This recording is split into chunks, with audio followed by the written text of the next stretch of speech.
Bismillahirrahmanirrahim. Assalamualaikum warahmatullahi wabarakatuh. Alhamdulillah, alhamdulillahi rabbil alamin.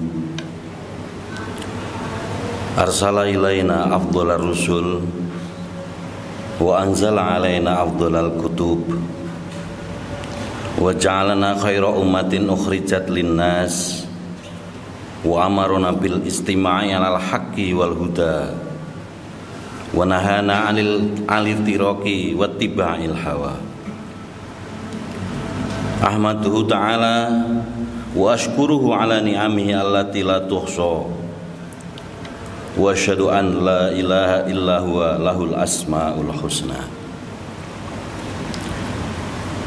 wa asyhadu anna Muhammadan abduhu wa rasuluh taroka ummatahu alal mahabbatil bayda la khaira illa dallaha alaihi wa la sarra illa hadaroha min sallallahu alaihi wa ala alihi wa ashabi alladina amanu bihi wa azaruhu wa nasaruhu wattaba'un nural ladzi unzila ma'ahu salaman tasliman katsira.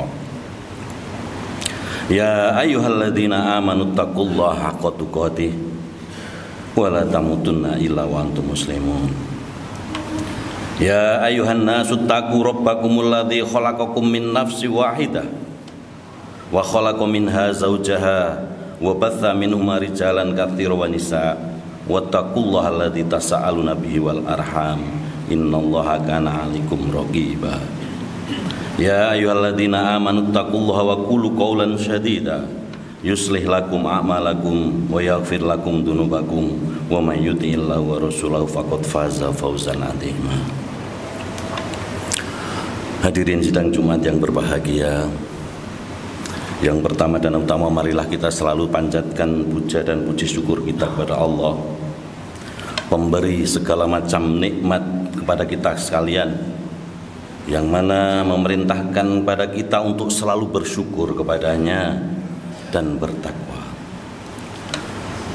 Sholawat dan salam semoga selalu tercurah kepada suri toladan kita Nabi Agung Muhammad sallallahu alaihi wasallam, yang selalu kita harapkan syafaatnya di hari akhir nanti. Ma'asyiral muslimin rahimakumullah. Sebagai khotib siang ini, izinkan saya untuk berwasiat kepada diri saya sendiri khususnya dan kepada para jamaah sekalian.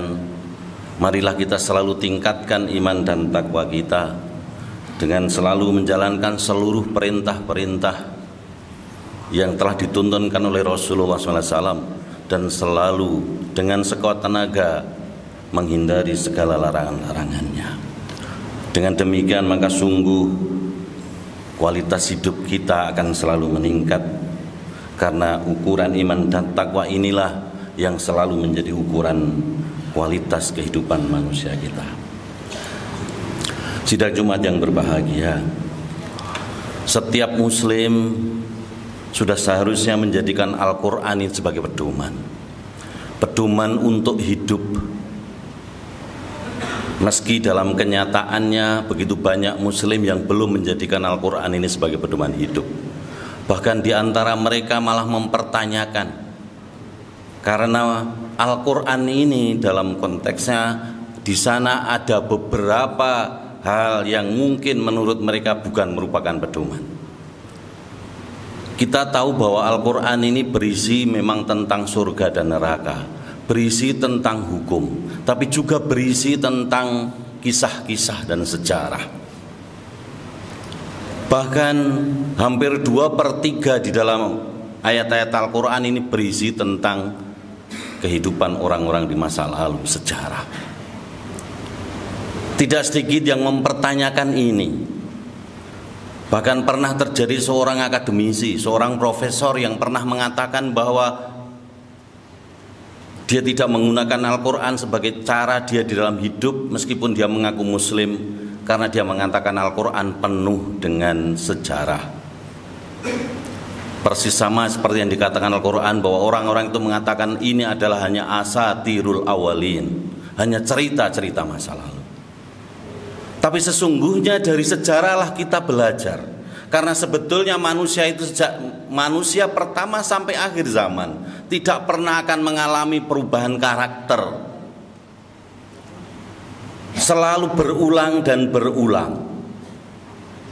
Bahkan kalau kita gagal belajar dari sejarah, maka kita akan mengulangi kegagalan orang-orang yang lalu. Bapak negeri kita, Bung Karno, pernah mengatakan jangan sekali-kali melupakan sejarah. Seorang mantan Perdana Menteri Inggris, Winston Churchill, juga pernah mengatakan bahwa those who fail to learn from history are doomed to repeat it. Mereka yang gagal belajar dari sejarah, maka dia akan terpaksa mengikuti kegagalan orang-orang yang masa lalu. Oleh karena itu, maka ketika kita lihat di Al-Quran demikian banyak berkaitan dengan sejarah, sudah semestinya kita melihat apa di balik sejarah yang ditampilkan Al-Quran itu. Siang ini marilah kita lihat salah satu episode sejarah yang ditampilkan Al-Quran, di mana itu termaktub mulai dari ayat surat Al-Baqarah ayat 246 sampai 252. Di dalam rangkaian ayat itu Allah mengajarkan kepada kita bagaimana dulu Bani Israel sepeninggal Nabi Musa alaihissalam. Begitu Nabi Musa wafat, maka kehidupan Bani Israel semakin jauh dari ajaran agama. Bahkan sampai kemudian 356 tahun berikutnya Bani Israel terusir dari tempat mereka, dijajah oleh seorang raja yang sangat punya kekuasaan tinggi, yaitu Raja Jalut. Rangkaian ayat itu bercerita tentang kisah Bani Israel di mana mereka memimpikan seorang pemimpin yang bisa mengusir penjajah yang menjajah negeri mereka. Dan kemudian ditunjuklah oleh Allah pemimpin mereka adalah seorang yang namanya Talut. Satu kriteria yang dipilih itu saat itu yang ditunjukkan oleh Allah, Talut memang bukan keturunan orang-orang yang saat itu berkuasa. Talut tidak memiliki sejarah itu, tetapi yang pasti adalah Talut menguasai Taurat, tuntunan agama saat itu. Meski pada awalnya mereka kemudian menolak kepemimpinan Talut, tapi karena kemudian mereka terpaksa harus menerima dan menerima. Dipimpin oleh Talut, kemudian Bani Israel mempersiapkan diri untuk mengusir penjajah dari negerinya. Maka tibalah suatu saat ketika mereka akan menyerang Raja Jalut. Di ayat 249 Allah berfirman, A'udzubillahi minasyaitonirrajim. Falamma fasala Talutu bil junudi qala innallaha mubtalikum binaharin faman syariba minhu falaysa minni wa man lam yat'amhu fa innahu minni illa man tarafa urfatum biyadi fasyaribu minhu illa qalila minhum falamma jawazahu wa walladina amanu ma'hu qalu la taqata lana al-yawma bijalut wa junudi qala alladziina yadhunnuna annahum mulaqullah kam min fi'atin qalilatin ghalabat fi'atan katsiratan biidznillah wallahu as-sabirin. Maka tatkala Talut keluar membawa tentaranya, ia berkata, sesungguhnya Allah akan menguji kamu dengan satu sungai. Maka barang siapa di antara kamu meminum airnya, bukanlah ia pengikutku. Dan barang siapa tidak meminumnya kecuali dengan seciduk tangan, maka dia adalah pengikutku. Kemudian mereka meminumnya kecuali beberapa orang di antara mereka. Maka tatkala Talut dan orang yang beriman bersama telah menyeberangi sungai itu, orang yang telah meminum itu kemudian berkata, tidak ada kesanggupan kami untuk melawan Jalut dan tentaranya. Sampai akhir. Ayat ini bercerita bahwa di dalam perjalanan kita untuk berjihad ada saja ujian. Di dalam kisah, kalau kita lihat dalam tafsir Ibnu Katsir, maka Talut saat itu membawa sekitar 80.000 tentara untuk menyerang Raja Jalut yang memiliki kekuatan 100.000 tentara. Tetapi ternyata ketika dalam perjalanan ke sana diuji dengan sebuah sungai yang ditunjukkan dalam ayat 247 ini tadi. Sudah dipesan untuk tidak meminum air sungai kecuali hanya dengan satu ciduk tangan. Apa yang terjadi? Sebagian besar menurut kisah di tafsir Ibnu Katsir di sana hanya tersisa 4.000 dan bahkan lagi di riwayat yang lain hanya tinggal 313 orang dari 80.000 tentara yang sanggup mentaati perintah hanya minum dengan seciduk tangan air. Sebagian besar orang kemudian meminum sepuas-puasnya. Dan maka ketika mereka sampai di ujung sungai, mereka sudah tidak kuat lagi untuk melanjutkan perjalanan. Kalau kita baca ini sebagai sebuah cerita, maka tinggallah cerita. Tapi ketika kita menghubungkan ini dengan kehidupan kita, maka sungguh kita harus belajar dari hal ini. Talut bersama tentaranya ibaratnya adalah menuju sesuatu yang kita inginkan. Manusia di dalam kehidupan adalah menginginkan surga, menginginkan kebahagiaan dan surga. Di dalam perjalanannya selalu ada ujian-ujian, dan ujian itu bahkan kemudian ujian yang sangat manis sebagaimana digambarkan adalah bagaimana air yang sangat jernih mengalir dalam sungai itu. Apa yang kita bisa belajar dari sini? Jangan sampai kita ini kemudian tergoda untuk memuaskan nafsu kita yang melupakan kita kepada tujuannya. Kalau kita lihat dari jumlah tentara yang 80.000, hanya tinggal 4.000, bahkan dalam riwayat lain hanya 313, maka rata-rata orang tidak akan pernah mampu untuk memenuhi atau melewati ujian seperti ini. Sungai ini ibaratnya adalah kehidupan kita, kehidupan dunia ini. Betapa banyak orang yang kemudian lupa menikmati segala kemewahan hidup di dunia, lupa bahwa sebetulnya ini bukan tujuannya. Sebagai seorang mukmin kita tidak dilarang untuk menikmati dunia, tetapi diibaratkan dalam ayat itu hanya kita boleh untuk meminum sekedar bir'aufatim biyadi dengan satu ciduk tangan. Dan ternyata sejarahnya apa? Dengan tentara yang sedikit atas izin Allah, maka tentara Talut bisa mengalahkan tentara Jalut yang 100.000 tentara. Maka seseorang yang yakin dengan tuntutan agama, seorang yang yakin dengan ketentuan Allah, betapapun itu berat, pasti kemuliaan yang akan didapat.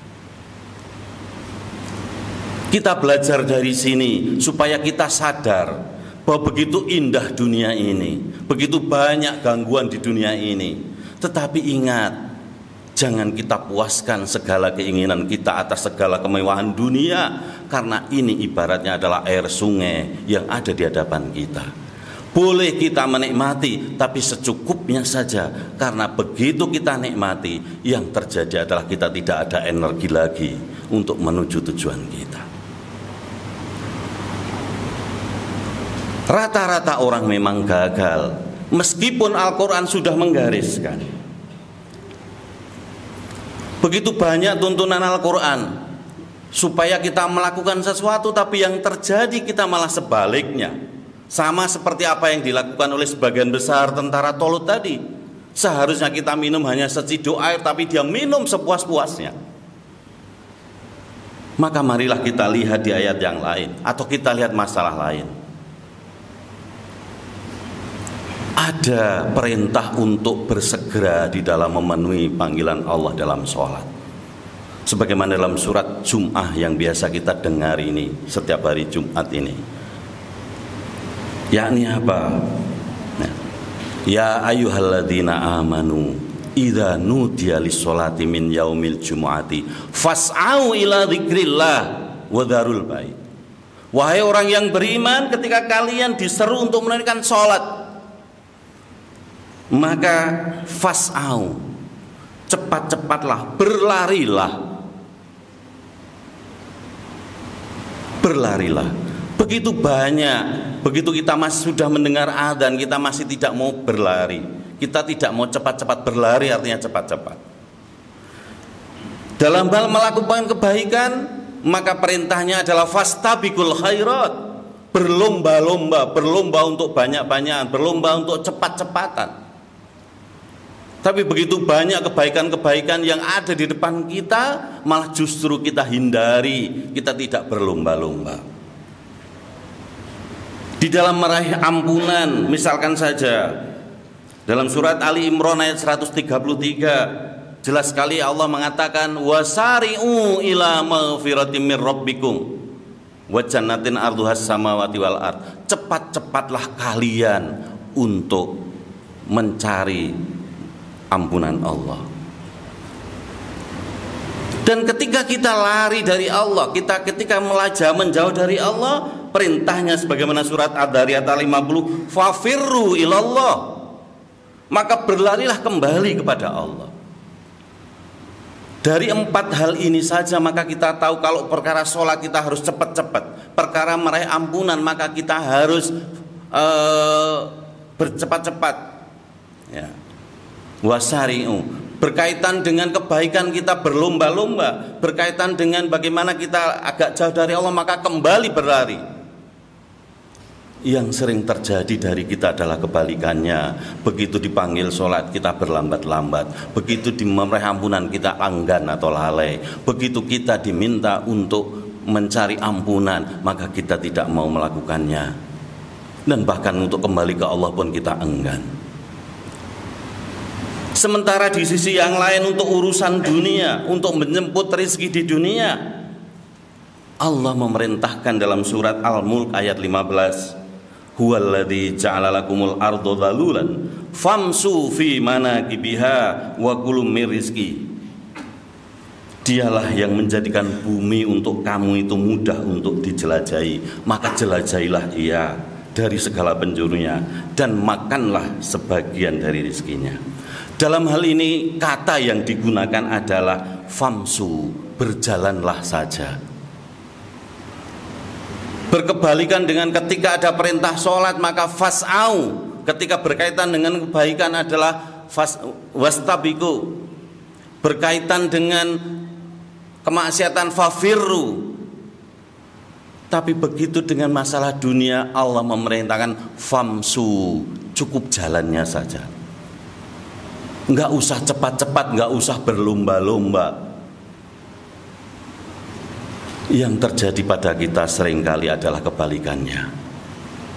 Ketika di dunia kita berlomba-lomba, ketika urusan dunia kita bercepat-cepat, ketika kita di dunia berlari-lari, tapi begitu urusan untuk mendekat pada Allah kita enggan. Berkaitan dengan istighfar kita lalai, berkaitan dengan kebaikan kita tidak mau lebih dahulu. Ayat tadi menunjukkan pada kita, ingatlah, di depan kita ini ada sungai, di depan kita ini ada sesuatu yang indah. Jangan sampai nafsu kita puaskan di situ, karena di depan sana ada tantangan yang tidak bisa kita capai dengan memuaskan nafsu itu. Mudah-mudahan kita bisa belajar dari segelintir, dari satu episode yang diceritakan oleh Al-Quran, dan kita menjadikan Al-Quran betul-betul sebagai pedoman kita. Barakallahu li wa lakum fil Qur'anil azim wa nafa'ani wa iyyakum bima fihi minal ayati wa dzikril hakim wa taqabbalallahu minni wa minkum tilawatahu innahu wal ghafurur rahim wa qurabbir fir warham wa anta khairur rahimin.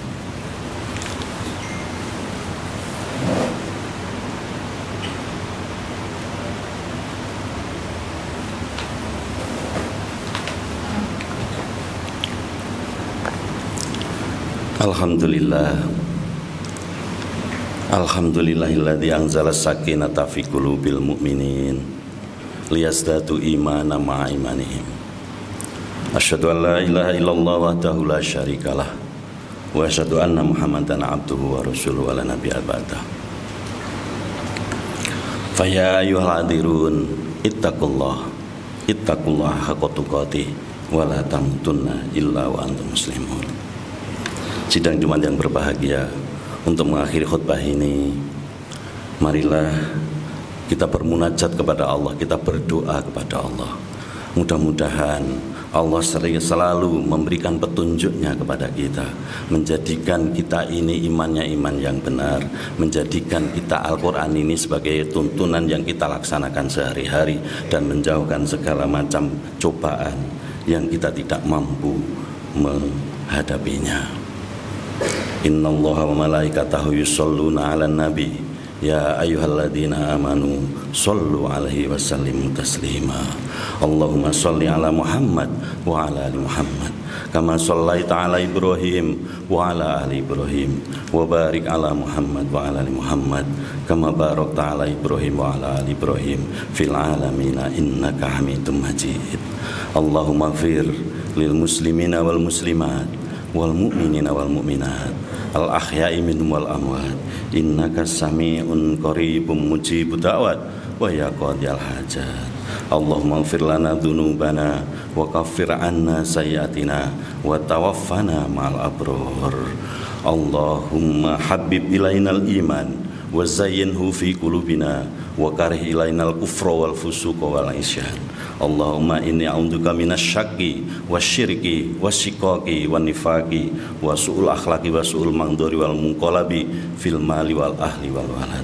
Allahumma inna nas'aluka mujibati rahmatik wa azaima maghfiratik wassalamata min kulli ithmin wal ghanimata min kulli birrin wal fawza bil jannah wal afa indal hisab. Allahumma rabbana hab lana min ladunka rahmah wa hayyi lana min amrina rasyada. Rabbana atina fid dunya hasanah wa fil akhirati hasanah wa qina adzabannar wa adkhilnal jannata ma'al abrar ya aziza ghaffar ya rabbal alamin. Wa sallallahu ala Muhammad wa ala ali Muhammad subhana rabbika rabbil izzati amma yasifun wa salamun alal mursalin walhamdulillahi rabbil alamin. Hakim salam.